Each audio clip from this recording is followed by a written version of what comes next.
Debbie Rogers, better known as Aisha, and her family were devout Christians. Her family were strict Christians with whom Rogers regularly attended Salvation Army meetings. When all the other teenagers in Britain were kissing their George Michael posters goodnight, Rogers had pictures of Jessup on her wall. And yet she found that Christianity was not enough. There were too many unanswered questions, and she felt dissatisfied with the lack of disciplined structure for her beliefs. Aisha says, "There had to be more for me to obey God than just doing prayers when I felt like it." Aisha had first seen her future husband, Muhammad, when she was aged 10 years and is a regular customer at their store run by his family. She often saw him pray.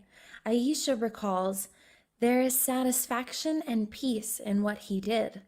So I asked him about that. He said he was a Muslim. I said, "What is a Muslim?" Then, with the help of Muhammad, she began looking deeper into Islam.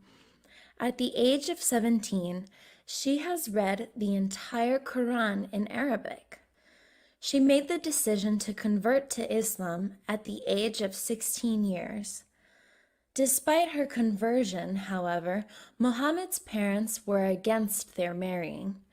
They saw her as a Western woman who would lead their eldest son astray and give the family a bad name. Nevertheless, the couple married in the local mosque.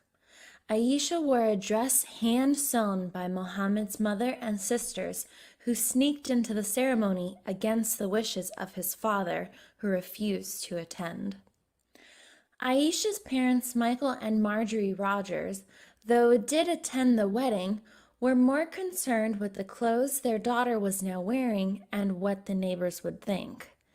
6 years later, Aisha embarked on a mission to convert them and the rest of her family.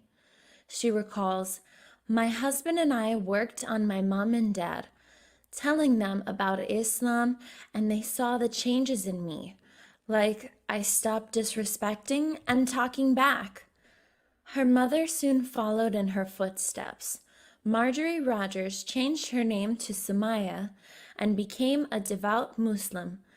She wore the hijab and did her prayers on time, and nothing ever mattered to her except her connections with God.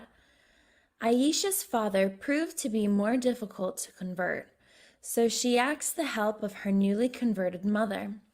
"My mom and I used to talk to my father about Islam, and we were sitting in the sofa in the kitchen one day, and he said, 'What are the words you say when you become a Muslim?' We were overwhelmed with joy when he decided to become a Muslim." 3 years later, Aisha's brother converted.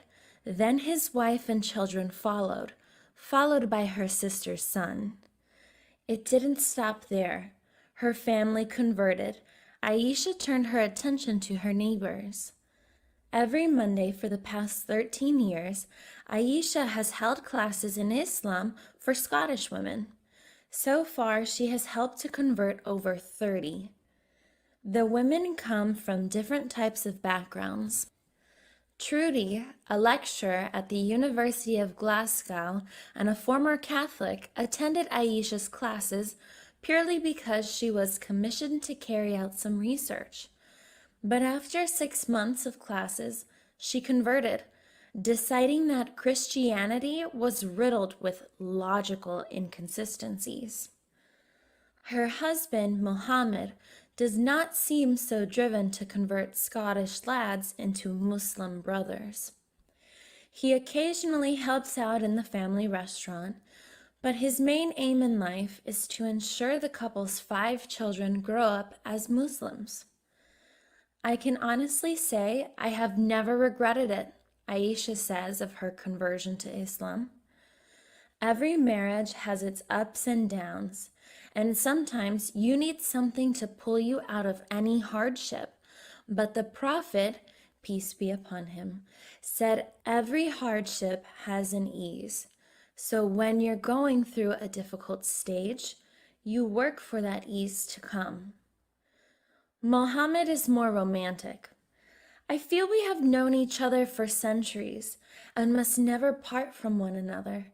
According to Islam, you are not just partners for life, you can be partners in heaven as well, forever. It's a beautiful thing.